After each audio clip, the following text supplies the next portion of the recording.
Paging is my secret guard, but when I was assassinated, he instinctively threw himself in front to protect my younger sister, the princess. Later, when the coup failed, I was forced off a cliff to my death by Paging's arrow. Given a second chance, Father Emperor has me select my secret guards. I let Paging get beaten black and blue, then turned and chose another one. Later, he broke into the princess's palace at night, kneeling with a trembling voice to beg for punishment. Your Highness, why didn't you choose me? The night before Shen Xuan's enthronement, she came to see me in prison. Her entire air of grace and nobility clashed starkly with the dim firelight of this dungeon. If Royal Sister had sensibly withdrawn earlier, you wouldn't have to suffer like this. She looked down at me from above, the pity in her eyes both false and smug. I tilted my head to glance behind Shen Xuan. In the flickering lamplight, that tall and slender figure cast on the wall appeared even more upright. I know who it is. Shen Xuan. I lowered my eyes, my expression somewhere between a smile and a sneer. Besides relying on men, what else can you do? Royal Sister needn't say such things to provoke me.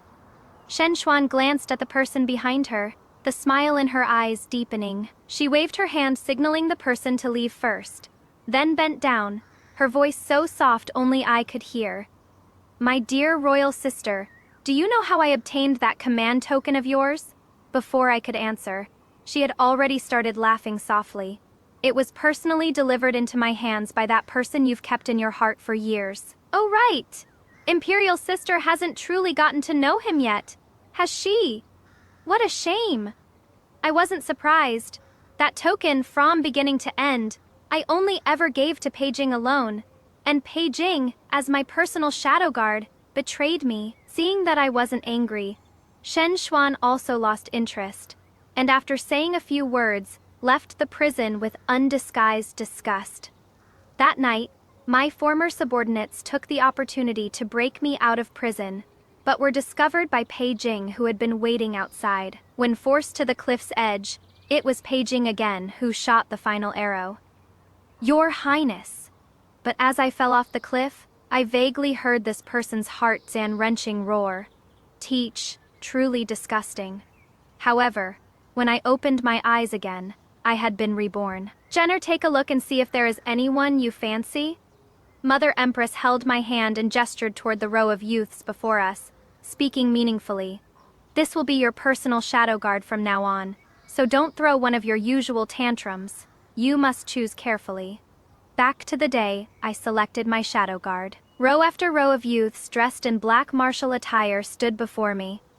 Throughout the generations, when princes and princesses came of age, they would each have a shadow guard for personal protection, and now it was my day to choose a shadow guard. Mother Empress worried that my habit of selecting people based only on looks would act up again. So she specifically reminded me, your daughter understands. I came back to my senses and swept my gaze over the youths before me, spotting Paging at once.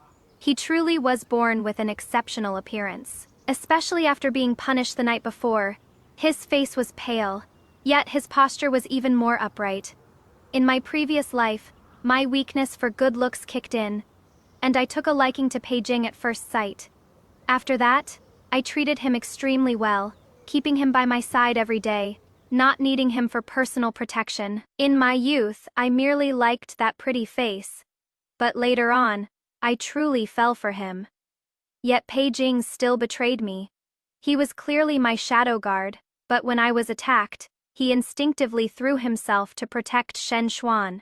Shen Xuan? I froze, keenly noticing that although Paging in front of me still had no expression, his peripheral vision inadvertently glanced several times toward the same place. I looked in that direction, and happened to see Shen Xuan standing beside Father Emperor. TSK. So his feelings were for Shen Xuan from the very beginning, and I was the one who broke up the lovebirds. I sneered inwardly, only feeling a wave of discomfort. Have you taken a fancy to any? Seeing me look over, my Father Emperor finally raised his head and casually asked. But before I could answer, he lowered his head again and asked Shen Xuan. Then Schwanner, take a look and see if there is anyone you want. Today was clearly the day for me to select shadow guards. With Father Emperor's words, even someone as calm and dignified as Mother Empress couldn't help but change her expression. Today third imperial sister selects first, Schwanner dare not overstep. I watched as Shen Xuan lifted her head to glance in Pei Jing's direction, then quickly lowered her head and said softly. Her appearance pleased the emperor greatly, who said outright that if she fancied anyone, it would be fine for her to choose first. Mother's face turned iron Zan blue. I silently patted her hand to comfort her, then let my gaze slide past Pei Jing and land on the last person. Compared to the previous shadow guards, this person was obviously much more slovenly. His face was covered in messy stubble, making it hard to see his true appearance. He stood there sloppily, not even looking like a shadow guard. Yet those amber eyes were clean and clear, naturally carrying a hint of a smile when looking at people. Could this be a fake shadow guard? I muttered to myself, but subconsciously walked toward that person. But before I'd taken more than a few steps, Simone grabbed my sleeve. It was Pei Jing. He raised his hand almost instinctively, but when he made this gesture, his expression was unusually bewildered. Your Highness, he called out to me in a low voice, tightening his grip. How dare you? Before he could finish speaking, I frowned and said with disgust, Who gave you permission to touch me? Your Highness, a dagger. That last person promptly offered a dagger, so without waiting for Pei Jing to voluntarily let go, I raised my hand and cut off that sleeve. Your Highness. Pei Jing's eyes flew wide open, but before he could do anything, he was severely punished by the Shadow Division commander standing nearby. The long whip punished him heavily several times, beating him into a wretched state, yet Pei Jing stubbornly kept silent, obstinately staring in my direction. How truly strange. I couldn't be bothered and turned around, walking straight toward the person who had handed me the dagger earlier. Behind me, Shen Xuan had already begun pleading for Pei Jing's mercy. I curled my lips and lifted my eyes to look at that person. Only when I got closer did I realize this person was truly extremely tall when standing upright. I retreated a few steps, feeling somewhat uncomfortable, and asked, What is your name? Wei Ji. I hadn't noticed earlier, but this person's voice was clear and bright, the kind I would like. However, the name sounded somewhat familiar. Unable to recall it for the moment, I stopped dwelling on it and pointed at Wei Ji, speaking to Mother Empress. Then I'll take him. The moment those words fell, Pei Jing's face, half Zan kneeling on the ground, instantly turned deathly pale as paper. I had a dream. Or rather, it was about my previous life. After failing to seize the throne, I was first imprisoned by Shen Xuan in the Cold Palace. The Cold Palace was in a remote location, and people in the palace had always been used to flattering the powerful and trampling the weak. Moreover, at that time they couldn't wait to distance themselves from me. Thus, my 3 meals a day were delivered by a young eunuch. Sometimes that young eunuch would chat with me through the wall. He said his name was Wei Ji. Wei Ji. I jolted awake. Outside the hall, night rain fell and thunder roared. I didn't bother putting on shoes and rushed out in a hurry. Wei Ji. The words I wanted to say immediately got stuck in my throat. I frowned, looking at the person kneeling outside my hall. The heavy rain had already soaked that person's clothes, mixed with blood flowing down, and Wei Ji was standing beside him holding a sword. Seeing me come out, that person's eyes lit up, but quickly dimmed again. His voice trembling, almost pleading. Your Highness. Why didn't you choose me? This scene felt familiar. Back when the palace was attacked, Shen Xuan was standing right beside me, clearly a princess trained in martial arts. Yet at this moment she was so flustered and helpless that she tightly clutched my sleeve, weakly calling me third imperial sister. The palace had many guards and tight security, yet somehow a thief managed to escape from the many guards, holding a dagger stabbing toward Shen Xuan. I instinctively wanted to take Shen Xuan away, but she pulled me hard, making me freeze in place for a moment. This instead gave that assassin a chance to close the distance. Peijing, who was originally tied up with several thieves, hurriedly broke away and rushed over to block in front of us. But, unexpectedly, that thief was cunning, raising his hand to shoot several crossbow bolts at me with a sleeve crossbow. Somehow Shen Xuan's hand that had been tightly clutching my sleeve loosened, and she was protected behind Peijing, shielded completely. When I was hit by the crossbow bolt, I saw Peijing's face panicked and stricken as he tried to come catch me, and behind me, Shen Xuan still wore a triumphant smile that hadn't yet faded. Afterwards, Peijing was punished for failing to protect his master, and locked in the Dark Bureau's water dungeon for 3 days and nights. The night he came out, the wind and rain were raging just like this. Peijing also knelt before my palace hall just like this, with heavy rain washing over his wounds that hadn't yet been treated, mixing with blood and flowing all over the ground. I asked him, "Do you know that Shen Xuan has her own shadow guards protecting her?" Father Emperor extremely doted on the imperial consort. Therefore, among all the princes and princesses, Shen Xuan was the most favored. And the shadow guards by Shen Xuan's side were among the most formidable shadow guards who once served Father Emperor. I saw Peijing's body tremble slightly. Even when this person was injured, drenched in rain, and kneeling, his back remained ramrod straight. He stared straight ahead and only said one sentence. "It was this subordinate's dereliction of duty. Please punish me, Your Highness." Peijing. I crouched down and suddenly reached out to brush aside the fabric at his shoulder, revealing that hideous scar from the upper left down to his waist, passing through his heart. This wasn't the first time I'd seen this scar on Peijing's body, but it was the first time I reached out to touch it despite his resistance. "Your Highness," Peijing called out to me, almost losing his composure. The originally calm expression on his face gradually replaced by a kind of panic. I don't know if it was the night wind freezing, but the skin my fingertips touched was faintly trembling. "Peijing!" I smiled at him good-naturedly, but my voice was excessively cold. "This scar will be your get Dan out Dan of Dan death Dan free card, but not permanently." Peijing had once saved my life. He nearly died that time. If there is a next time, I will personally take your life. I actually originally wanted to patiently ask Peijing, if given another chance, would he choose me or choose Shen Xuan? But looking at Peijing's stubborn refusal to bow his head, I suddenly lost interest. This was also the first time I showed my true nature in front of Peijing, so he stared at me blankly, and only after a long while did he say yes in a low voice. But life is unpredictable. Who could have expected that when this next time came, it would be Peijing who personally took my life? That's cow truly useless. Your Highness. Peijing's trembling voice pulled back my thoughts. He wanted to say something more, but Wei Ji's sword was already pressed against his neck. The sharp blade pressed against Peijing's neck, forcing out a shallow mark.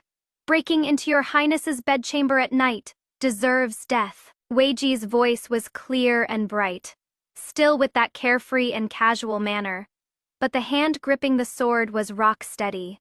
He tilted his head to look at me. "Your Highness, please step further inside. The rain is heavy, don't let it dirty your Highness's eyes." So I obediently retreated back into the hall. "Wei Ji!"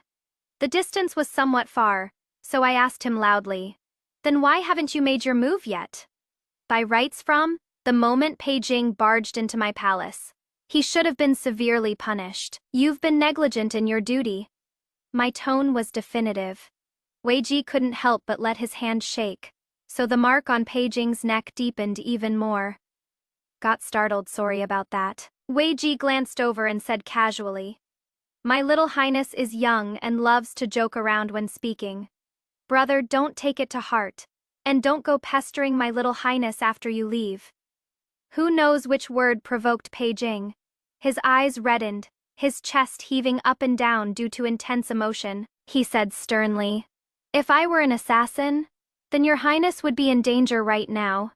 Wei Ji, it was clearly you who let me barge in, and now you're putting on this act in front of His Highness. A shadow guard's duty is to eliminate all danger for their master. But you only care about toying with me and disregard His Highness's safety. What right do you have to talk about protecting His Highness? Text such righteous words. I almost couldn't help but applaud this person. What a pity. This is someone who is morally corrupt to the bone.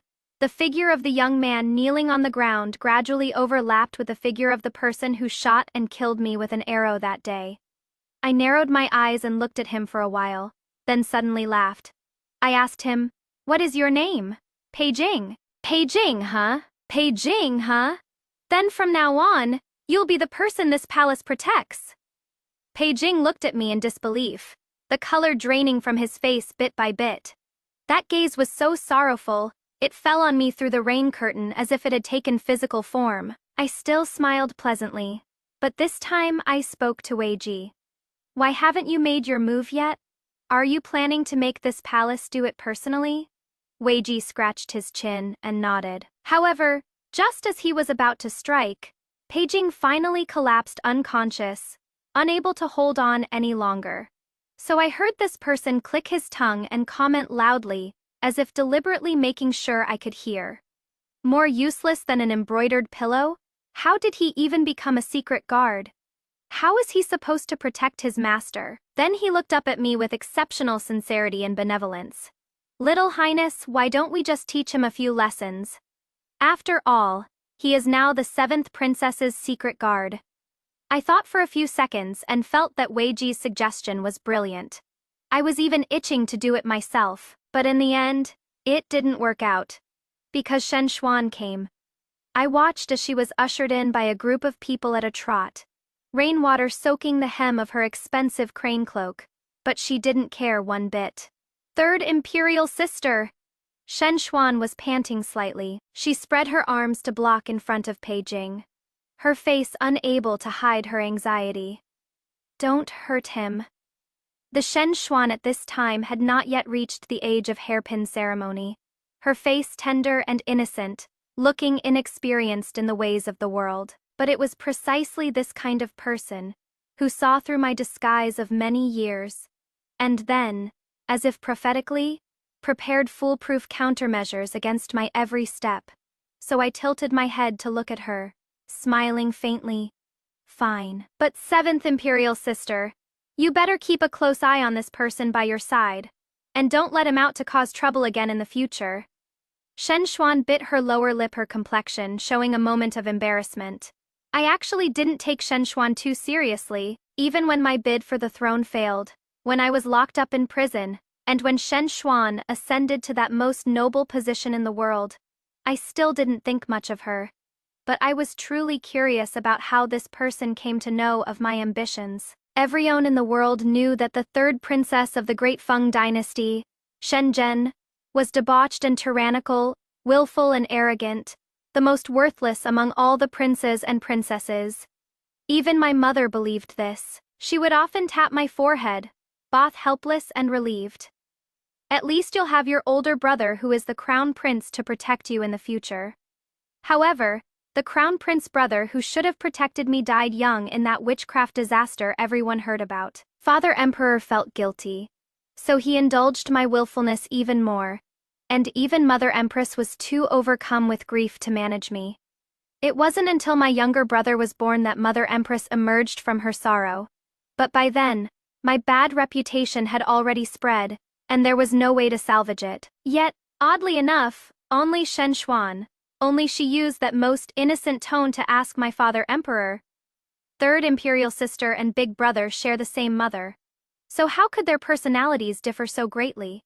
Moreover, I heard that 3rd imperial sister was often praised by the Grand Tutor for her intelligence in earlier years. Father Emperor? What happened to 3rd imperial sister? And then when everyone was cursing me, she stepped forward and spoke up for me with righteous indignation. "You say 3rd imperial sister is willful and spoiled, but has she done anything truly heinous? You're all just a bunch of people who believe rumors. Yet here you are, ruining my 3rd imperial sister's reputation. It is truly detestable."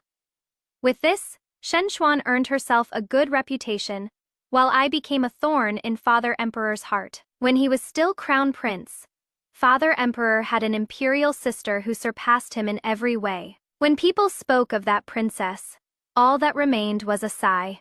If only she weren't born a woman. This phrase, if only she weren't born a woman, practically became Father Emperor's obsession. Therefore, after he ascended the throne, almost the first thing he did was to issue an edict bestowing upon that princess a useless and spineless consort.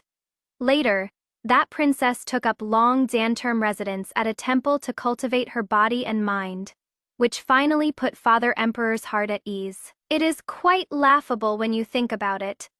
He indulged in the tender comforts women brought him, yet feared even the slightest display of capability from a woman.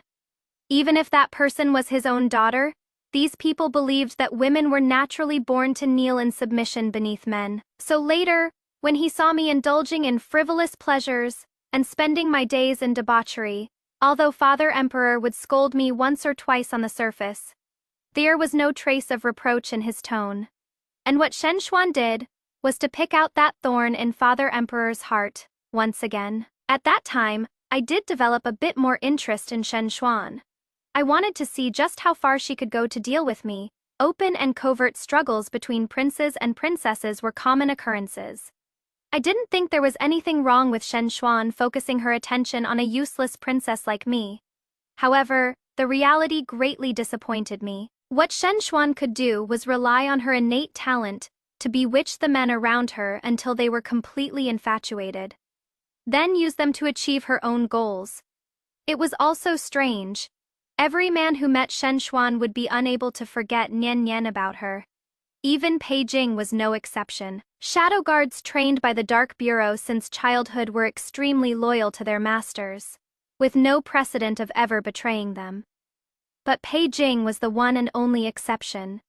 He became a chess piece Shen Xuan planted by my side, and then dealt me a fatal blow. And later on, when Shen Xuan looked at me, her gaze simply carried a trace of sympathy and mockery. As if looking at an ant with no power to resist, she seemed to have decided that she was the final victor, and I was destined to be a stepping stone. Winners and losers. To lose is to lose. I have nothing to say. But I still look down on Shen Xuan. But I still want to fight against this heaven, this fate, once more. Most likely the words from that day had struck a nerve with Shen Xuan. Since that night, I haven't seen Pei Jing's shadow guards are meant to stay hidden in the first place. Previously, when Pei Jing was by my side, it was only because of that pleasing face that made him the one and only. And now, the one and only by my side has become Wei Ji. But not because of his face. I glanced at Wei Ji's scruffy, bearded face that went against my appreciation of beauty, really couldn't hold it in, and painfully looked away. What are you coming to find this palace for again? Isn't my duty to stay close and protect the young highness's safety? Wei Ji said matter Dan of Dan factly. This palace has said before, you are someone this palace protects. There is no need to risk your life protecting this palace. Just keep me company is enough. I had said these words to Pei Jing before too. It is just that back then, although Pei Jing didn't speak, his eyes revealed a hint of humiliation. But right now, as soon as the words left my mouth, I felt something was off. And Wei Ji's eyes immediately became strange. He paused, pointing at his own face in disbelief. Little Highness can actually stand looking at this face of mine? Wei Ji, this person, indeed didn't seem like a proper dark guard trained by the Shadow Bureau. When he said this, he still had that carefree attitude. So I turned my head, and while he wasn't paying attention, I playfully tugged at his beard and examined him carefully. Only when the smile on Wei Ji's face faded and his whole body stiffened did I speak with feigned seriousness. I see your bone structure is quite good. If you shave off the beard, I think I could stand looking at you. Wei Ji was at a loss for words. He stiffened his body, his eyes darting around. But I noticed this person's earlobes hidden under his hair were so red, they looked ready to drip blood. So I became even more curious about how old Wei Ji actually was. In my previous life when I knew Wei Ji, this person had already entered the palace to serve as a eunuch. Although I didn't know why a dignified imperial prince's dark guard would end up serving in the palace, I figured he must have been quite old by then, and had surely suffered a lot. Thinking of this, I glanced at Wei Ji and casually asked, "How old? How keen are a dark guard's senses?" So I watched as this person, from top to bottom, every bit of skin exposed outside, turned red in an instant. It was truly astonishing. But before I could finish marveling, this person asked me with a mixture of embarrassment and utmost seriousness, "Does being the little palace master's personal attendant pay better monthly than being a personal shadow guard?" So I also thought seriously before answering him, naturally. We looked at each other, left with only, "Then let's do it." Wei Ji ripped open his outer garment and yelled hoarsely at the top of his lungs, "As long as the little palace master's rewards are in place, I'll do anything. Not to mention this martial arts skill. Even my heart can be dug out and given to you, little palace master." Left with only horror, I immediately let go of the hand tugging at Wei Ji's beard and pointed expressionlessly toward the outside of the hall. "Get lost." Wei Ji rolled away with a grin before rolling away. He even muttered to himself a few lines. "Oh my, I've finally seen what the little palace master looks like when angry. A little girl of this age should be getting angry and losing her temper more often to be normal." I froze, vaguely remembering that someone seemed to have said similar words in my ear before. Why is Junjun so good, tempered? This won't do. A little girl should be able to throw tantrums freely, even if you're truly being unreasonable. What is there to fear? Your imperial brother will take responsibility for you. I'm the crown prince after all. It is elder sister. Yes, yes, yes, elder sister. But Junjun from now on, this form of address can only be said quietly when it is just the two of us. Don't let others overhear. The memory of that elder sister with her bright, hearty smile is ultimately about to fade from my mind. It was elder sister, not elder brother. But few people knew about this. Even those who knew have almost forgotten. Even her own mother. Even herself. Yet such a carefree and unrestrained person ended up dying in a scandal. Worse still, at the time there was a concubine crying and wailing beside her, claiming the crown prince had spoken rudely to her, while drunk, and intended to violate her. Violate? Simply utterly ridiculous. She was clearly just a girl forced to forget her true identity because of her birth mother's ambitions. But no one vindicated her, and no one dared to vindicate her. If word got out that the current crown prince was a girl, it would be a bloodbath. So her birth mother personally set a fire, then blamed it all on the witchcraft calamity. That day the flames blazed intensely, stabbing at my eyes until I nearly fainted.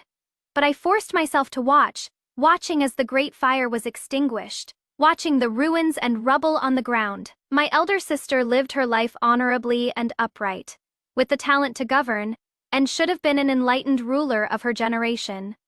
In the end, she was left with a fabricated stigma, unable to rest even in death. That day, Mother held me and cried, repeating over and over in my ear, "If only she weren't a girl! If only she weren't a girl!" Faye stood there without saying a word. Mother thought she had done this flawlessly. But in my previous life, when Father Emperor was dying, he told me personally that he knew about elder sister's true identity as a woman. At that time, he was lying on that dragon bed, half and paralyzed, yet still struggling to prop himself up, raising his hand trembling as he pointed at me, perhaps mistaking me for elder sister. Father Emperor's face was twisted and fierce as he said, word by word, "A woman is not worthy, simply because women cannot attend court. Simply because women cannot establish merit and fame. Simply because women cannot become heir to the throne. Simply because women cannot stand above men." I hadn't thought about these past events for a long time. Now, because of that one sentence from Wei Ji, so many absurd and laughable memories have been dragged out. So you see, elder sister, how harshly this world treats women. But I refuse to believe in such evil. But I insist on clearing the name, for you, for all the women in the world. After that day, rumors spread throughout the palace that I had taken a fancy to my personal shadow guard, and was even forcefully pursuing him. It happened in my previous life too. Except it wasn't a rumor then. I didn't really care much about it, but when facing Wei Ji's shy and timid gaze, he still couldn't help wanting to hit someone because of this matter. Father Emperor specifically summoned me to inquire about it. After hearing that I was, indeed, interested in this shadow guard, he only showed a complicated expression without saying much, but clearly had the look of someone who was relieved. And not long after, Mother Empress also summoned me to her chambers. She watched me drink that calming soup as usual, let out a breath imperceptibly, then asked me in a seemingly casual manner, "You really have your eye on that man?" "Yeah, I saw he has got a strong body, so I figured he must have some extraordinary qualities." I answered with a grin. "Oh, you. Mother Empress chided with feigned anger, then burst into laughter. "Fine, do as you please. After all, you're a princess. No one dares to talk about you. Besides, you have a crown prince little brother who can protect you later." "Oh, right. Lately the Grand Tutor has been praising how well Xian is doing with his studies." Like an ordinary mother, she held my hand and talked to me about my imperial brother. Ever since Shen Xian was made crown prince, Mother Empress seems to have returned to her former self. She seems to have forgotten that she has another daughter who died unjustly, framed because of her own ambition. I listened with a smile, then after a while pretended to be impatient, and clamored to go out and play. So Mother Empress scolded me a few times with, "No ambition, not at all like your brother," then waved her hand and let me leave. Wei Ji was waiting outside the central palace. This guy had a blade of grass he'd found somewhere dangling from his mouth, arms crossed, leaning against the wall. He should have been a cold, Zen-blooded and ruthless shadow guard. But he was extremely well Zen-liked. The palace servants passing by all greeted him. They even chatted away without any inhibition. "You're talking about the little princess? Of course she likes me so much she has to see me every day. My looks aren't good enough, shallow." "Too shallow. Is the little princess the kind of person who only judges by appearance?" Even when he saw Shen Xuan leading Peijing toward the central palace, Wei Ji deliberately raised his voice. "The little princess even specifically instructed that I'm someone she is protecting, different from the other shadow guards. I only need to keep her company." I saw Peijing's eyelashes tremble. Then he looked up at Wei Ji as if looking at a dead man. But Peijing didn't move. He stood quietly beside Shen Xuan, just like how he used to follow by my side. So I called back the maid who was about to leave, and hid in the shadows. The palace servants bowed to Shen Xuan. But Shen Xuan was clearly more interested in Wei Ji, so she took the initiative to ask Wei Ji about matters concerning me, and at the end, seemingly casually said, "It is a pity that third imperial sister's affections are always so short and lived. That is with others." Wei Ji still had that grinning expression, unchanged in the slightest. "The little princess treats me differently." This person's voice was loud. I heard it clearly and just wanted to sneer. That is right. I do treat him differently. If it weren't for the debt of a few meals from my past life, I would have kicked this person out long ago and made him properly reflect on himself. I rolled my eyes, and my gaze fell on Peijing standing to the side. He stood there with a cold expression on his face, but the veins bulging on the hand pressed against his sword couldn't hide his thoughts. I know Peijing has been reborn. I originally thought he was fond of Shen Xuan, and after his rebirth would surely tell Shen Xuan all the secrets about me.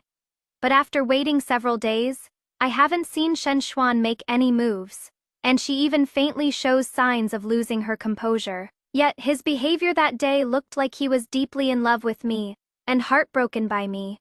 TSK truly disgusting. So I stepped forward.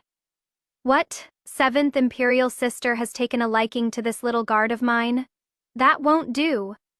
I naturally linked my arm with Wei Ji, smiling. "I haven't had enough fun yet. Besides, I think the one by your side looks more handsome. It is just a pity I only like the reliable type these days." I deliberately made several tska sounds, my hand still resting on Wei Ji's arm without moving away. Then when no one was paying attention, I lightly pinched his arm. Wei Ji's body stiffened.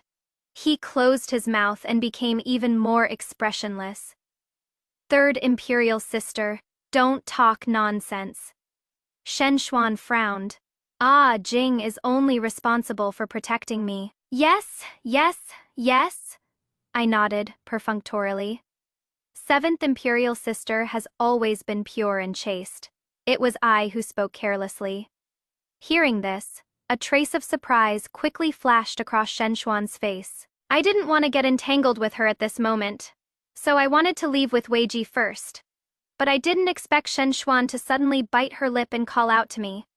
Father Emperor has bestowed upon me the shadow guard by his side. I paused in my steps, thinking to myself that I already knew about this. Was this person actually planning to come here and show off to me? But Shen Xuan's next sentence made me raise my eyebrows in some surprise. She said, I heard that Wei Ji's abilities among the same batch of secret guards are not outstanding. Third imperial sister is short on people. Why don't I give you Pei Jing instead, and let him protect imperial sister? When Shen Xuan said this, there was a bit of urgency in her tone that even she herself hadn't noticed. I had vaguely felt before that this Shen Xuan seemed to have some kind of prophetic ability. She seemed to know my every plan, and then prepare everything perfectly in advance. But this time, after the rebirth, she seemed to have lost control over me. Not certain, let's observe a bit more. So I feigned surprise. Seventh imperial sister is actually willing to part with what you love. Third imperial sister's safety is more important. You know this palace has never cared about such things. This palace only likes romance and leisure. Shen Xuan seemed to breathe a sigh of relief, so she smiled and said, Jing's appearance is also top. Notch if imperial sister likes. This palace does not like him. I interrupted Shen Xuan's words, still smiling. But each word was drenched in coldness. This palace has always been pampered and precious. Things that others have used, I won't touch again. I find it dirty. As I said those last few words, I looked at Pei Jing with my eyes curved in a smile. Pei Jing froze. Then his lips turned deathly pale. His body swayed, as if unable to support himself. The palace servants attending me all had some degree of good looks. So rumors spread that I wantonly kept male attendants in the palace, and I simply went along with it. For a woman to keep many men, it was something despised by the world. Pei Jing believed it. So when he was first brought to my side, apart from humiliation, there was only disgust in his eyes. Actually, at first I felt quite hurt and wronged, and even wanted to harshly teach Pei Jing a lesson, but the first time I tried to punish him, my subordinates didn't control their strength well, and I caught sight of that scar on Pei Jing's chest. So I had to call it off. No choice. Who told this person to save my life when he was young, and nearly lost his own life because of it?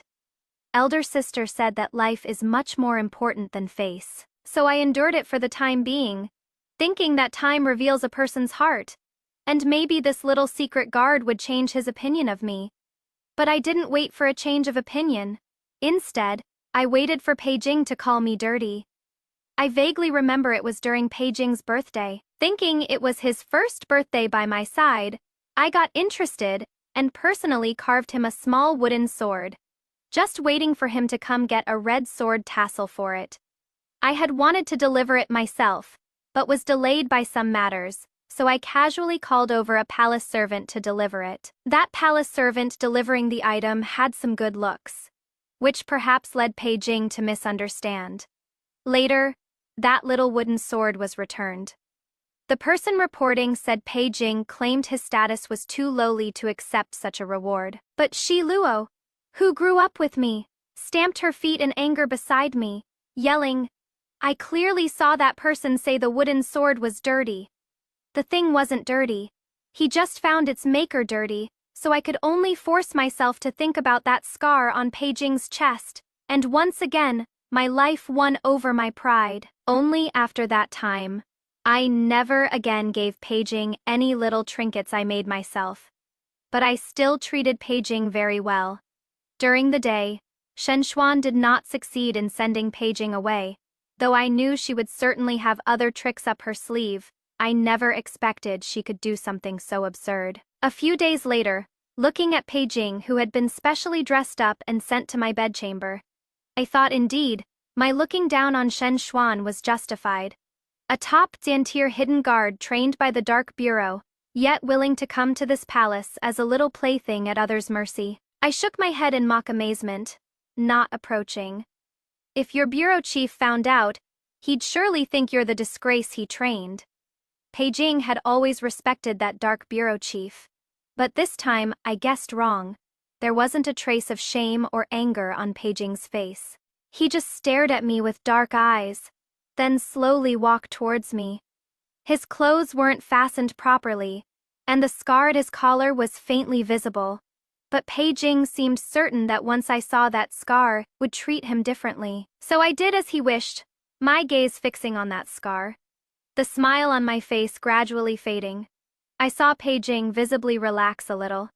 He had almost given up all his dignity and pride, kneeling before me, utterly humble.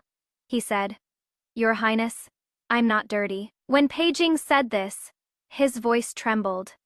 Yet it carried a hint of imperceptible madness. Seeing that, I remained silent. The light in this person's eyes seemed to brighten bit by bit. I raised my hand to stop Peijing's unfinished words, my gaze coldly sweeping over the scar exposed at his collar. I raised my eyes to meet Peijing's gaze, then smiled and said to him, "How ugly." Peijing froze, as if he couldn't believe it, so I repeated with a smile, "That scar on you is really ugly." As soon as the words fell, the dagger in my hand pierced into Peijing's chest, just a few inches from his heart. That was the spot where Peijing's arrow had hit in my previous life. Warm, fresh blood seeped out along the blade, so I glanced at it and sneered lightly. How filthy. Peijing's expression didn't change even when the dagger pierced him, yet hearing those two words made pain show on his face, his expression becoming almost manic. He instinctively wanted to grab my hand but abruptly stopped because of my next words. I leaned close to Peijing and told him softly, word by word, "I told you before, Peijing. If there is a next time, I will personally take your life." Just this sentence alone was enough to make the small glimmer of light in Peijing's eyes return to deathly stillness. He tilted his head slightly and gazed at me, and only after a long while did he force out a somewhat unpracticed smile. He said, "How wonderful your highness has also returned." What did Peijing do in the past life? He was Shenzhen's personal shadow guard who took the token. Shenzhen gave him and handed it over to Shen Xuan, indirectly causing the deaths of 130 people in the princess's manor. And in the end, personally shot an arrow that forced Shenzhen off a cliff. So this stab, honestly speaking, was already Shenzhen showing mercy. And did you notice? Peijing said how wonderful, your highness has also returned. He is happy.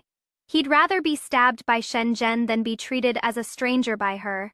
This character is written so complexly, I've read it over and over several times, and each time I feel differently. What do you all think? Does Peijing deserve forgiveness or not?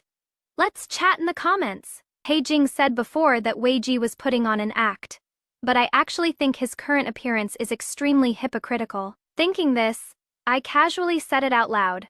Probably because I've stabbed him too many times, Peijing now only had a few rapid breaths, then quickly reacted.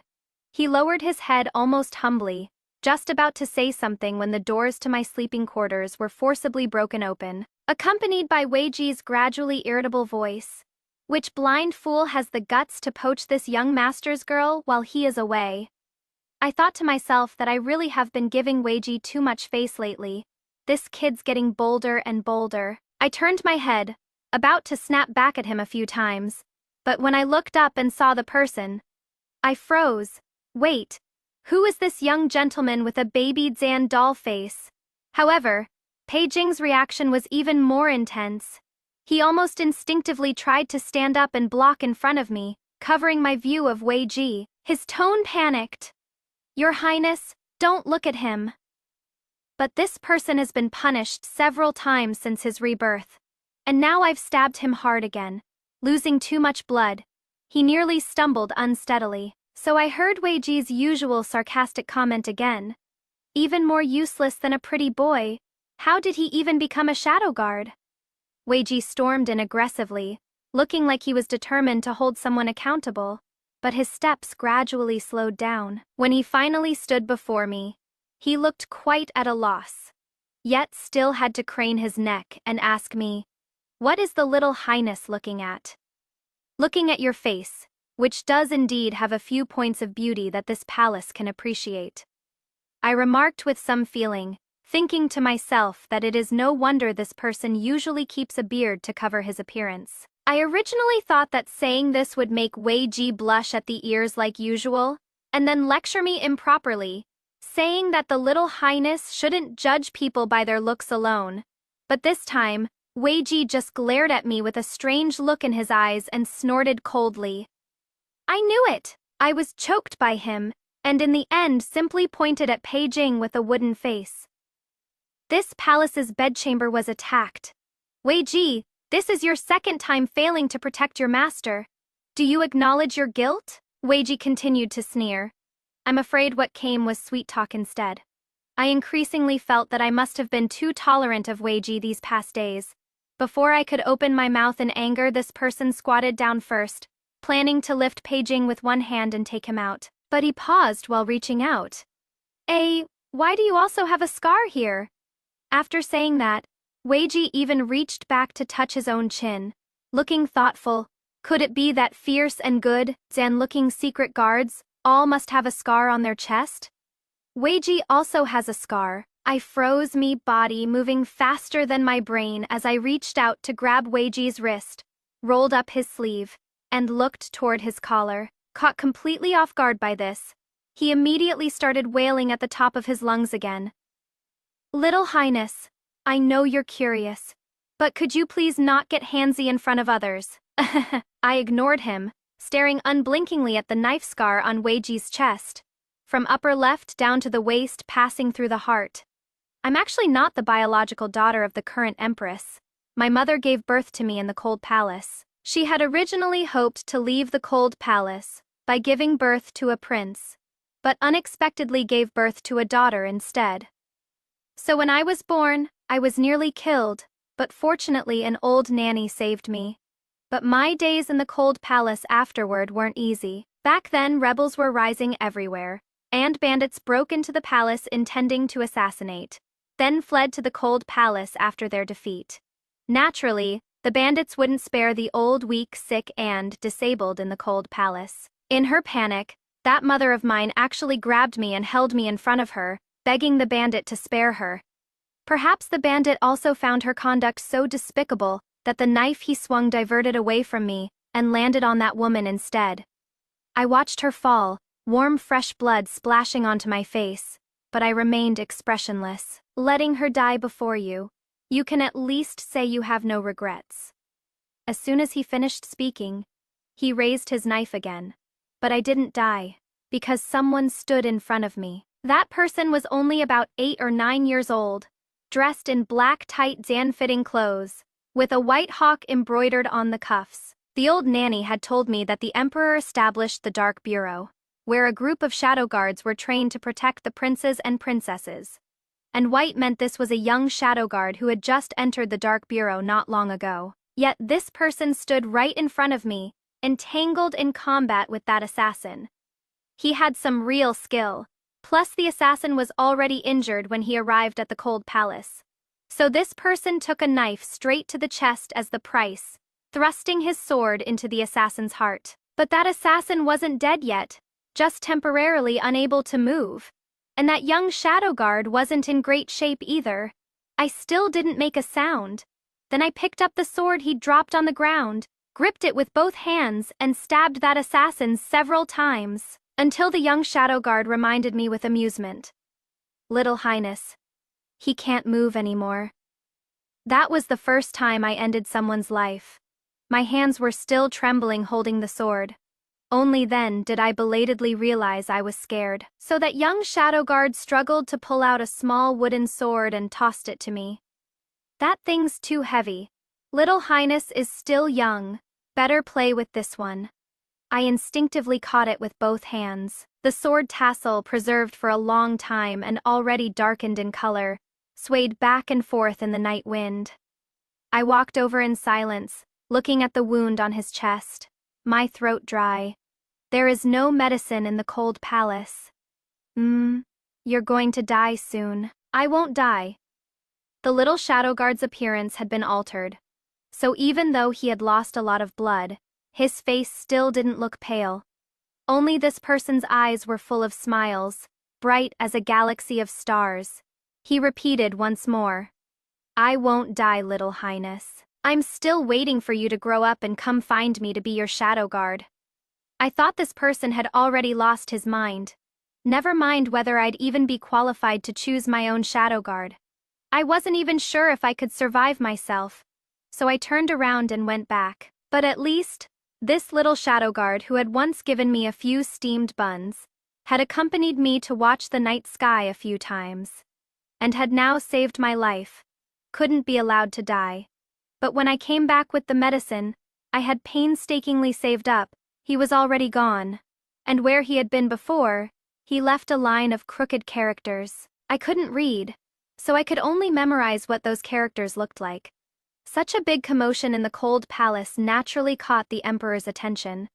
It was through this that they learned there was actually a little princess hidden in the cold palace.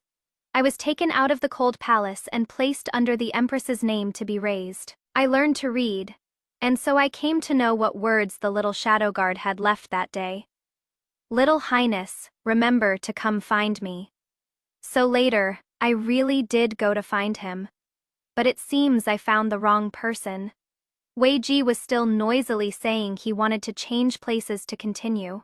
He couldn't let Peijing see everything, or he'd be at a disadvantage. But when he noticed the expression on my face, Wei Ji's voice grew softer and softer.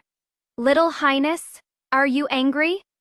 This person dropped his casual attitude and became somewhat flustered. He glanced at Peijing, who seemed to be thinking about something, and finally bit his lip and pulled up the clothes on both sides to cover himself. Then lowered his head and said to me quietly, Little Highness, if you really want to look, then just take a quick peek quietly. But let's not show others, okay? His tone was like coaxing a child, but the words he said were extremely improper. I pushed his face away expressionlessly. I originally wanted to have a proper talk with this person, but when I opened my mouth, I couldn't help but let my voice tremble. You lied to me. You clearly said you'd let me come find you to be my secret guard. But you weren't even there at the time. I had mistaken someone before. But for some reason, this time I was certain that Wei Ji would be the person I was looking for. Wei Ji didn't catch on, somewhat puzzled. What did I lie to Little Highness about? I ignored him and just looked up at those amber Zan-colored eyes and asked him again. What is going on with your eyes? I remembered that Wei Ji's eyes were black back then. Those eyes always reminded me of that most brilliant night sky I saw in the cold palace. Wei Ji's gaze immediately became evasive. He uncomfortably touched his nose and said vaguely, I accidentally ate some herb or whatever when I was testing medicine before. Only after he reminded me did I notice the faint medicinal fragrance on Wei Ji's body. A flash of inspiration hit me, and my breathing became somewhat rapid. You became a medicine person. Medicine people, due to being soaked in various herbs and poisons years and round, will undergo certain changes somewhere on their bodies. Medicine people are immune to all poisons, and their blood can also cure all poisons. I had previously heard that the Dark Bureau tried to train a batch of medicine person shadow guards, but suffered heavy losses, and Wei Ji instinctively turned his head away. He looked at the sky, looked at the ground, looked at Peijing, just wouldn't look at me, still being stubborn. What medicine person? I've never even heard of it. But this person really couldn't lie worth a damn. So I glanced at Peijing.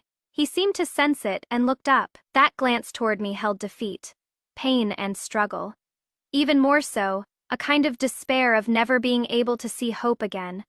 My heart trembled, and I suddenly thought of a detail. Wei Ji, I called out to him, lower your head. Wei Ji instinctively lowered his head. What does the little palace master want to do? I grabbed Wei Ji's hair and looked behind his ear. There was a small red mole there, clearly inconspicuous, but at this moment it almost seemed to burn my eyes. On that night when I was rescued from prison, I was actually pretty confused myself, because almost all of my former subordinates had been eliminated by Shen Xuan, and the few remaining ones had been ordered by me not to come and throw their lives away. But that night, a man claiming to be my former subordinate came to break me out of prison. I had been poisoned by Shen Xuan, and my body was weak, so that person cut open his palm and coaxed me into drinking his blood. Drink it and the pain will go away. He had disfigured his face, and even his voice was hoarse and unpleasant. But when I refused to drink the blood and he coaxed me, he was extremely gentle. This person also took out a small wooden sword that I had once made with my own hands to give to Pei Jing as a birthday gift. A dark red sword tassel was wrapped around the wooden sword, but he only waved it in front of me for a moment, then quickly put it away, carefully protecting it at his chest. He said, "Your Highness, it is time for us to go home." So he carried me out of the prison. Under the cover of night, I vaguely glimpsed a red mole behind his ear. But in the end, this person broke his promise. He didn't successfully bring me home. He fell on the road blocking Pei Jing. "Your Highness." The man covered in wounds finally showed me a brilliant smile. "Walk forward boldly. Don't be afraid." His hand was still tightly gripping Pei Jing. But then Pei Jing forcibly broke free, so he used every part of his body that could still move to block Pei Jing. So I ran forward without looking back, running until I was almost suffocating, my throat full of the taste of blood. But I was still caught by Pei Jing. Actually, the moment I jumped off the cliff, I felt relieved inside. I even thought, maybe I'll see that person who died a little earlier than me soon, and then ask him who he really is. I didn't expect it would be Wei Ji. But this answer somehow didn't feel all that surprising to me. Little Highness? Little Highness?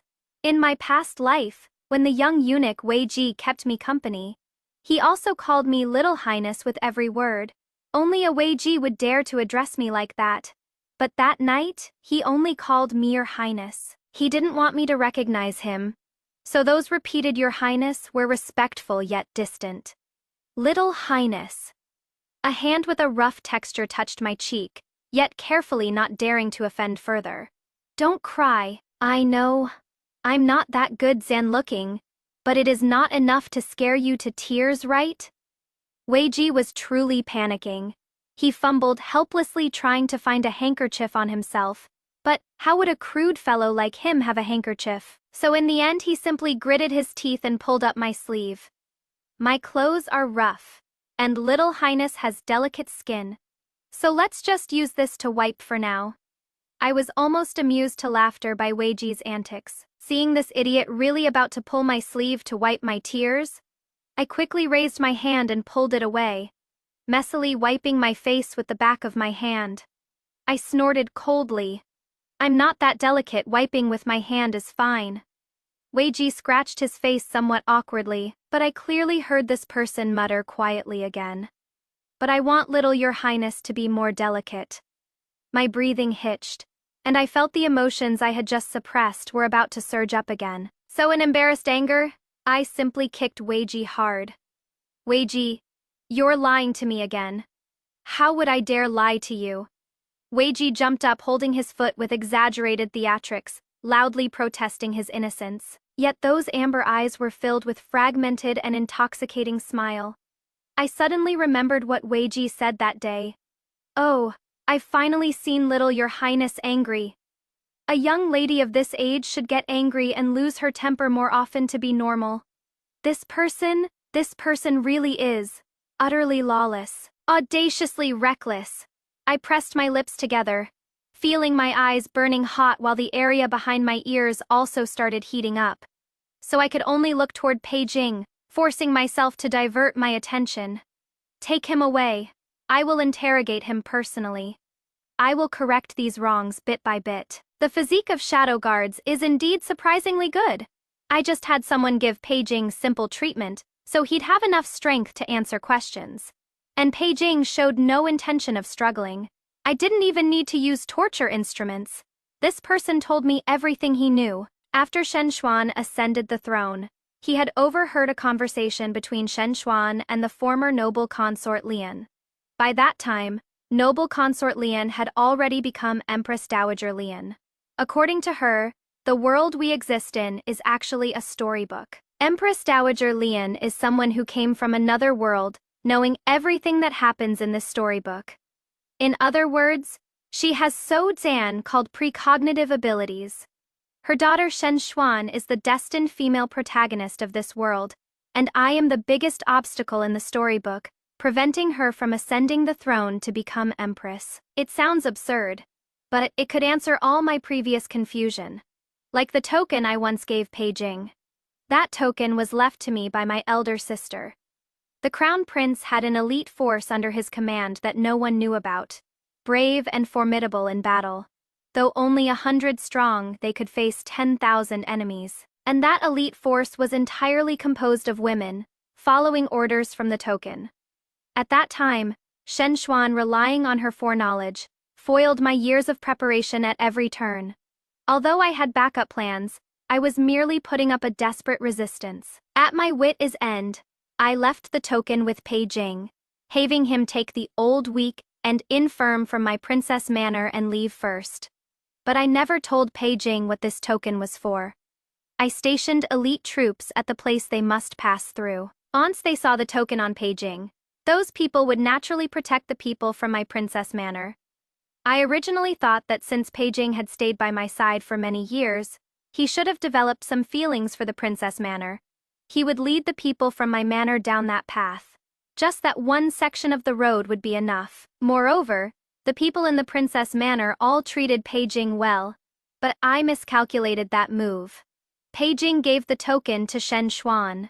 To others, it was just an ordinary wooden plaque, but Shen Xuan knew how to use it, and knew how to find the contact point of that elite troop. Though she couldn't make that elite troop follow her orders, she could use the token to command the elite troops to disband and not rescue the prison break. When I was in prison, Shen Xuan, out of a superior's pride, smugly told me the final fate of these warriors. One by one, they had their martial arts crippled. Most of them chose death over submission. Shen Xuan really knew how to infuriate me. When I was trembling with anger, she looked at me with that pitying yet knowing expression, as if she had long known she was the heaven-ordained empress, and I was destined to be trampled beneath her feet. Shen Zhen, you won't let anyone who threatens me exist, not even a child. I will become the most noble woman in this world, and no one can surpass me. Shen Xuan stood high above, although I've already done my best to disrupt the events that would have happened in my past life after rebirth. But hearing Pei Jing speak of it, I still felt so angry my whole body went iced and cold and trembled. Then what about the scars on your body? Pei Jing fell silent, and only after a long while did he speak with a hoarse voice. It was imperial concubine Lian. Still, that mother and daughter pair, perhaps even why Wei Ji wasn't there at the time now, had a good explanation. These two people from very early on had been arbitrarily manipulating others' lives by relying on what they knew. I didn't let Wei Ji come in together for the interrogation. Even though this person acted shamelessly and used all kinds of methods, I still didn't agree. Wei Ji is the Wei Ji of this lifetime. He will never experience the events of the past life again. So after I didn't demand you this time, Shen Xuan started to panic. I chuckled. However, I'm curious. Since you've also been reborn, why didn't you tell Shen Xuan about all this? After all, many things have already changed now. If she loses that ability to foresee, she might very well die at my hands. Pei Jing, who had been calm all along, suddenly became agitated. He struggled trying to get up, causing the iron chains on his body to clang loudly. Whether you believe me or not, he panted heavily with great effort, his previously treated wounds seeping blood again, the expression on his face pained and desperate. Your Highness, I have never wanted to harm you. Peijing said that Shen Xuan's people had been following him all along. That day, he only wanted to take advantage of the night to take me away. He had even calculated that the arrow wouldn't take my life. But he never expected I would choose to jump off the cliff. Your Highness can use me. Peijing shattered his own pride, humbly and timidly offering everything he had with both hands to me, just to receive a trace of pity. He bent his body in pain, almost murmuring as he repeated, I beg your Highness, use me. But Peijing. I stood not far from him, looking down at him with lowered eyes, word by word. I don't trust you. All of Peijing's movements froze. Whether it is the guilt you speak of toward me, or the affection you claim to have for me, including every single word you said before, I don't believe any of it. He seemed almost dazed, his whole body trembling as if from cold. Your Highness doesn't trust me. That is right. I nodded with a smile, as cruel as if I had just stabbed him with a dagger and twisted it viciously. I will never believe the words of a traitor.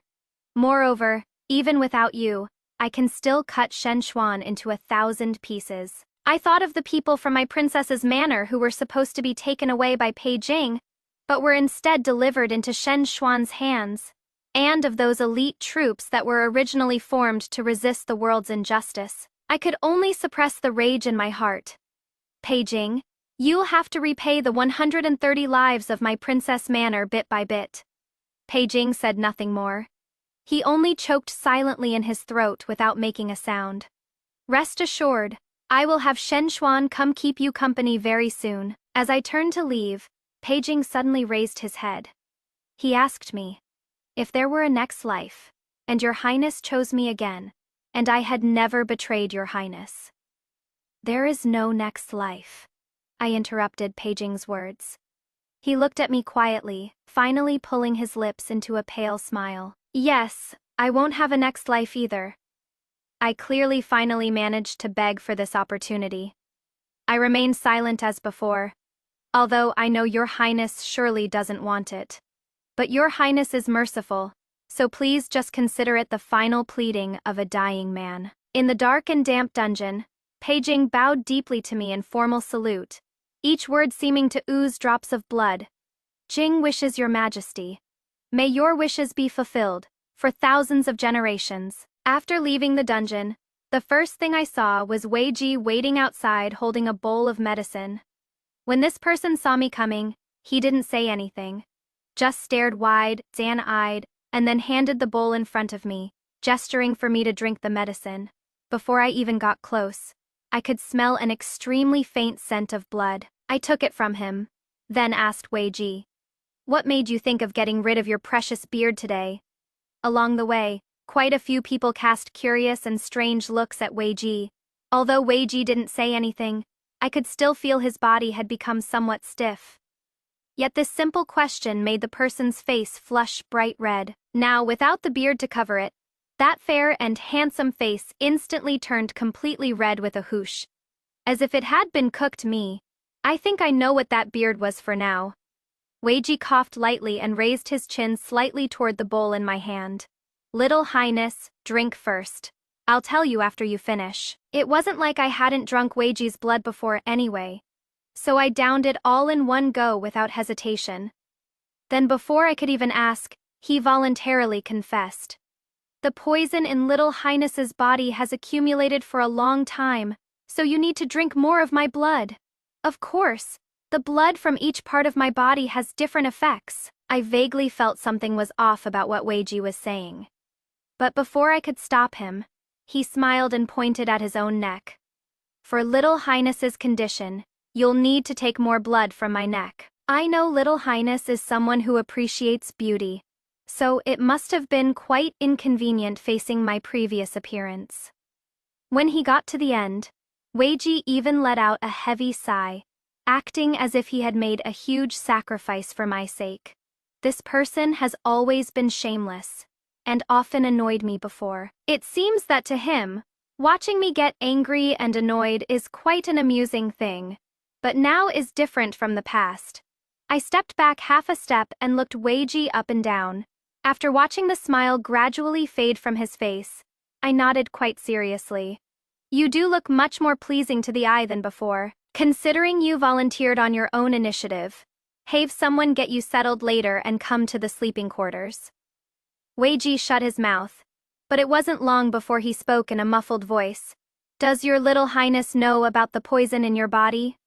I know, I responded casually. I am not the Empress's own child, so it is only natural that she is wary of me. Just like back then when the Grand Tutor merely praised me once for being intelligent, she immediately banned my studies, and had the nannies around me only teach me to read women's precepts and learn needlework. This poison isn't fatal, it just weakens one's body as it accumulates over time. I thought Wei Ji would ask me who it was, but he only fell silent for a while, then let out a relieved breath. Good thing I learned an extra skill back then. I glanced at Wei Ji's bandaged hand, thinking it really was quite a skilled trade. Your little highness. This person turned his head toward me with a grin again. Once you drink this medicine, it won't hurt anymore. Once you drink it, it won't hurt anymore. My steps paused. Then, when Wei Ji also stopped and asked, she spoke first and asked him, Wei Ji, what do you think of Shen Xuan? Pei Jing said that Shen Xuan was the destined female lead of this story world. This did explain why so many men would fall for Shen Xuan at first sight and remain obsessed with her. So what about Wei Ji, 2 eyes and 1 mouth? Wei Ji thought about it very seriously, then gave me a definite answer. I can't remember people, little your highness, Wei Ji said to me again. They all look the same to me, but little your highness is different. Little your highness is the only person I can remember. I recalled that a long time ago, when I first met Wei Ji, this person could clearly recognize people in the cold palace. So I asked him, is this also an aftereffect of being a medicine person? Wei Ji fell silent again. He was always like this, probably knowing clearly that he wasn't good at lying. So when this person encountered questions he didn't want to answer, he would simply play deaf and dumb. So I smiled knowingly. Wei Ji, come with me to burn some incense another day. A few days later, I brought Wei Ji to Baiming Temple. Burning incense and worshipping Buddha was only secondary. Most importantly, I wanted to see my imperial aunt who had long resided in the temple, Princess Jingxian. This eldest princess had devoted herself to Buddhism and stayed out of worldly affairs ever since her prince consort passed away. Even Shen Xuan and her daughter knew very little about her. She is the biggest variable, and what I need most is also a variable. As expected, Princess Jingxian refused my request for an audience. So I went to wait day after day, until the entire capital was spreading rumors about the third princess acting outrageously with her attendance at the sacred Buddhist site. Finally, the princess was willing to relent, but she only gave me the time it takes to drink half a cup of tea. I had heard countless tales of this princess's great achievements. Chief among them was when she wielded a silver spear on the battlefield, looking heroic and valiant as she repelled the Jifake T-fakes. She was no less capable than any prince. But now this princess wore plain clothes, and even her countenance had taken on a Buddhist air. When she saw me, Princess Jingxian only invited me to drink tea. Bethan told me, destiny is hard to defy. Imperial aunt doesn't know, but I'm quite perverse by nature. I stood up to pour her tea. The princess's small courtyard wasn't large. Looking up, one could only see this square patch of sky. So I smiled and told her, but I want to defy the heavens. I want to break through this square sky for all the women in the world. I originally thought I would need to spend quite some effort persuading my imperial aunt. But, unexpectedly, after hearing my words, she only pondered for a moment before nodding in agreement. I was somewhat surprised. Aren't you afraid I'm deceiving you? I don't trust you. Princess Jingxian looked at me. Yet it seemed like she was looking at someone else through me. Her expression was calm. I only trust the child personally taught by Arawo. Arawo, not having heard my elder sister's name for so long, I was somewhat dazed. Back when I was confined to that small courtyard studying the women's precepts, it was elder sister who personally came to teach me. She told me, Zhen is no worse than any man. It was she who told me, when your wings aren't fully grown, don't reveal your edge. And it was also she who told me, in this world, it is hard for women. Zhen, if it is possible, I will do everything in my power to overturn this situation. This path is very difficult to walk. I failed, Aro failed, and you may not necessarily succeed either. The princess's tone was serious, even solemn. Even so, are you determined to continue down this path? I have to at least try. In my previous life after Shen Xuan ascended the throne as emperor, the world didn't change. Women were still considered only fit to support their husbands and raise children, to be beneath men. What Shen Xuan wanted, from beginning to end, was only her own supreme authority. So this stern and dignified elder showed me a gentle smile for the first time. She said, fortunately, you're not alone on this path, which is much better than it was for the two of us. I followed her gaze and happened to see Wei Ji teasing the little novice monk at the temple. Yes, my eyes curved with a smile. My luck has always been pretty good. The eldest princess was brave and valiant in battle. Yet her own brother betrothed her to a coward, giving her the title of Jingxian. Elder sister has the talent to govern the realm, but even her own mother doesn't believe that she, as a woman, can become a wise ruler. But I met Wei Ji. I once confessed my ambitions to Wei Ji. This was a bold move, but because it is Wei Ji, I'm willing to trust again. After hearing it, he only remarked with some emotion, Little Highness, this path of yours won't be easy to walk. Since I chose this path myself, I've already thought everything through. If I win, when dynasties change in the future, there will be women who dare to compete with men. At that time, I sat in the tree gazing at the distance beyond the palace walls, while Wei Ji stood beneath the tree, arms spread wide. He said he was guarding against me falling, so he could catch me in time. And if you lose? If I lose, it is nothing more than gossip destroying one's reputations, slander wearing away one's character. I can endure the cursing for a time. If history records my name with infamy for all eternity, I can bear that too. After all, by then I'll already be dust in the ground. If these people curse me from time to time, it only means more people will know of these matters. Perhaps someone will be able to glimpse a bit of my thoughts from it. Pax K actually think it is a— Wei Ji thought for a moment and gave me a thumbs up. Very bold, Wei Ji. I never think I'll lose. I jumped down from the tree with a big grin, and Wei Ji caught me nice and steady. Wei Ji was right. That position might have looked a bit silly, but it let him catch me more quickly. With my arms around Wei Ji's neck, I told him, as long as one woman steps forward, that'll be my victory. That is good. Wei Ji used his free hand to block my mischief, glared at me, then broke into a smile. It is fine. Little Highness has Little Highness's path, and I have mine. Something about what Wei Ji said felt really off. Hearing it made me uncomfortable, so I jumped down from him, then viciously pinched the soft flesh at his waist, and asked him fiercely, "Then where is your path?" He withdrew his gaze from the distance and finally let it rest on me. The baby Zen-faced young guard smiled, showing a mouthful of white teeth, his amber eyes brimming with laughter sparkling in the sunset. He said, "It is ahead of Little Highness. I will clear away all obstacles ahead for Little Highness. So Little Highness, don't be afraid, just walk forward boldly." I understood what Wei Ji meant. From then on, whether the road ahead was smooth or rough, he was no longer afraid. Wei Ji said, "My path lies ahead of the young highness. Think about it, think carefully." He didn't say, "behind you," didn't say, "by your side." He said, "ahead of you." He wants to shield her at the very front, clear everything for her. From the day this man saved her in the cold palace at age 8 or 9, he never planned to walk to the end alive. Being a medicine person, disfiguring himself, becoming a eunuch, breaking out of prison, stopping paging. Every single time he was paving the way with his life. And what about Shen Zhen? When she asked, "Where is your path?" she was actually afraid, afraid that Wei Ji's path and her path weren't together. These two people, Won desperately charging forward, not daring to look back.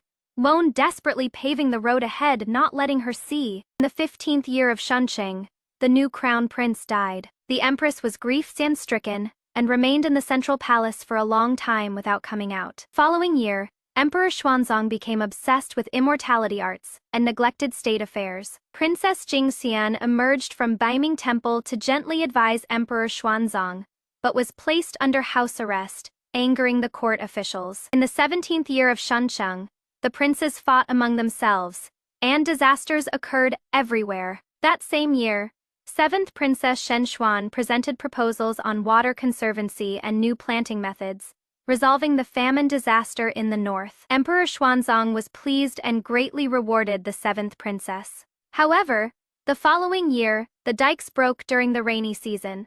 The proposals caused great harm, and the planting methods proved unworkable. The court undertook massive water conservancy projects, exhausting the people and draining resources, emptying the national treasury, and causing public resentment to boil over. Rebel forces rose up everywhere, claiming to purge the court of treacherous officials, establish a new dynasty, and pressed dangerously close to the capital. Emperor Xuanzong was greatly alarmed and fled in panic to the temporary palace with imperial concubine Lian and the 7th princess. In this critical moment, 3rd Princess Shen Zhen and Grand Princess Jingxian personally led troops to suppress the rebels.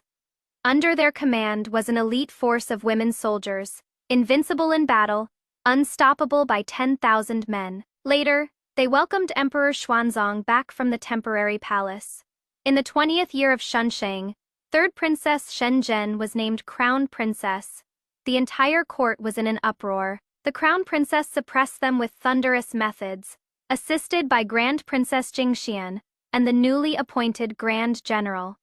In the 22nd year of Shunsheng, Crown Princess Shen Zhen ascended the throne and changed the era name to Yongyan. Afterwards, the female emperor gradually opened schools for women, employed female merchants, and allowed women to enter court as officials. From then on, the political situation stabilized.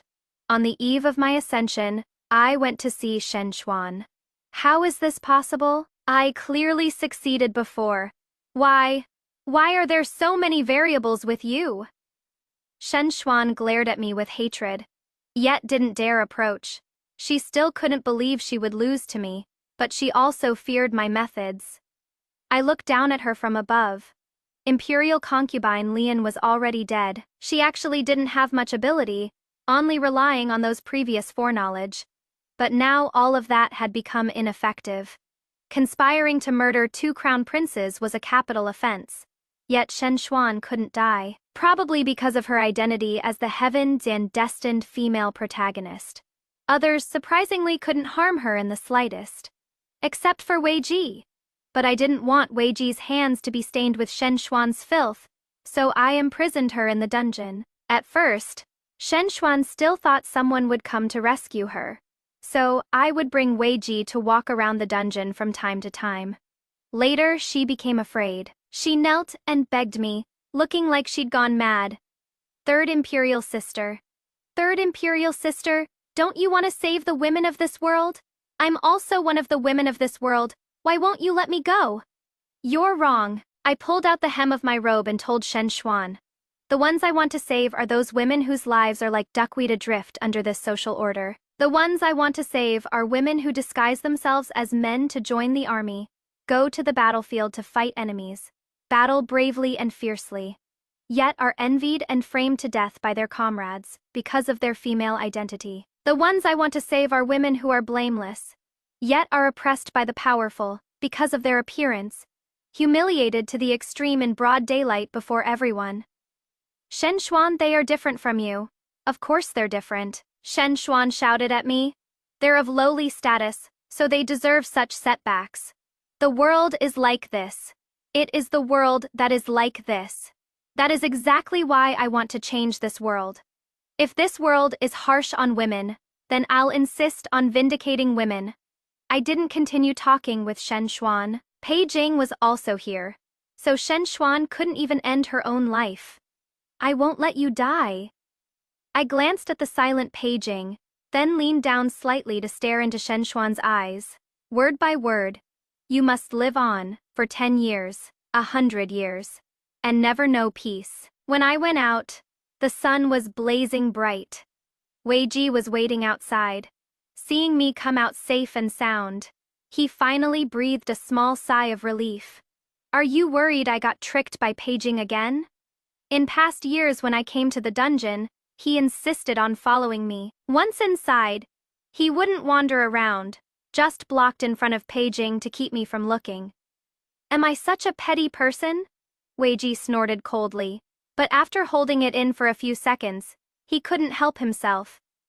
I went in to check the other day, that paging is truly a sight for sore eyes now. Wei Ji deliberately emphasized those 4 words, shaking his head smugly with pride.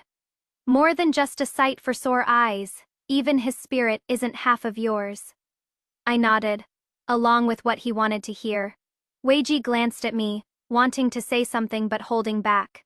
What is wrong? I stopped and asked him, so Wei Ji looked around.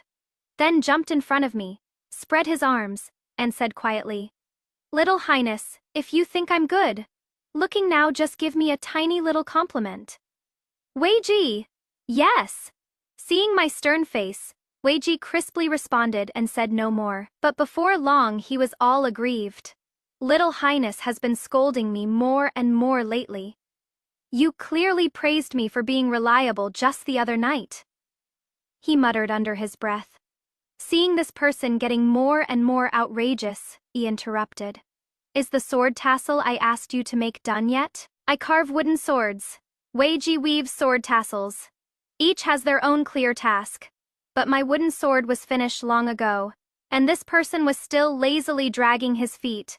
Only today, of course it is done. This person confidently asked me for a reward. But Little Highness must grant me one request. What do you want to ask for? I ask for...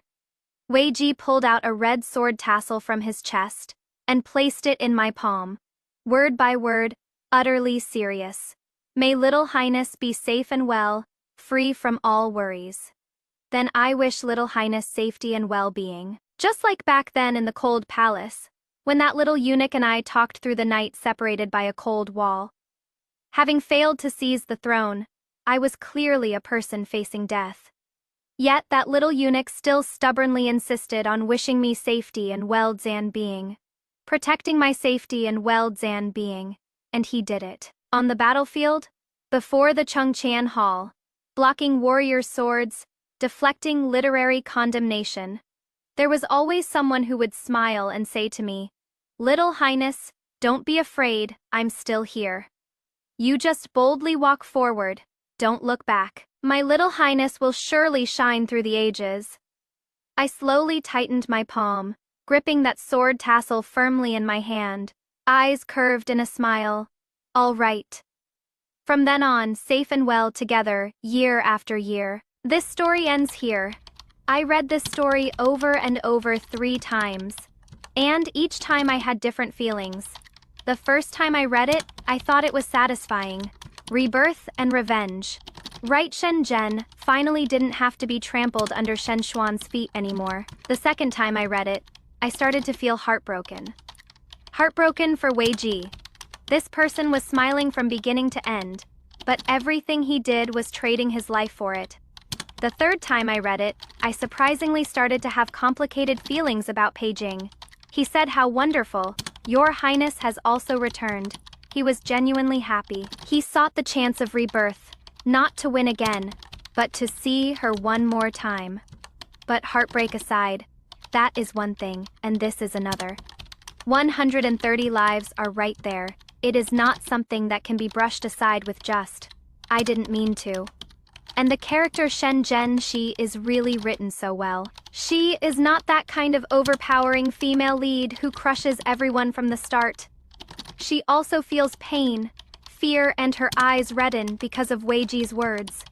But she chose the hardest path, not to become emperor for herself, but for all the women like her elder sister, like Princess Jingxian, who were wronged by this world. As long as one woman stands up, that is my victory. Just this one line deserves applause from everyone. Alright, finally, this story's ending actually left some suspense. So I set up a few polls for you all to choose. If the story continues, which direction would you most like to see? Wei Ji's past life arc. Want to see the complete story from Wei Ji's perspective. What exactly did he go through after rescuing Shenzhen in the cold palace back then? How did he go from being a shadow guard to becoming a medicine person? And how did he end up as a lowly eunuch? How much unspoken truth is hidden behind his words? I won't die, Little Highness. Peijing's redemption or downfall arc. Peijing said, I finally managed to beg for this chance. How exactly did he beg for this rebirth? Does he feel guilt or love toward Shenzhen? Shenzhen said, you have to repay those 130 lives bit by bit? So how will he repay them? What is his final ending? Seek the court turmoil after the Empress's Ascension arc. Shenzhen has ascended the throne, but changing the world, how could that be so easy? Opening women's schools, employing female merchants, allowing women to enter court as officials. Each step is a confrontation with the entire old system. Want to see how the Empress pushes through reforms step by step. See how those defiant court officials get suppressed by her thunderous methods. See how Wei Ji continues paving the way ahead of her.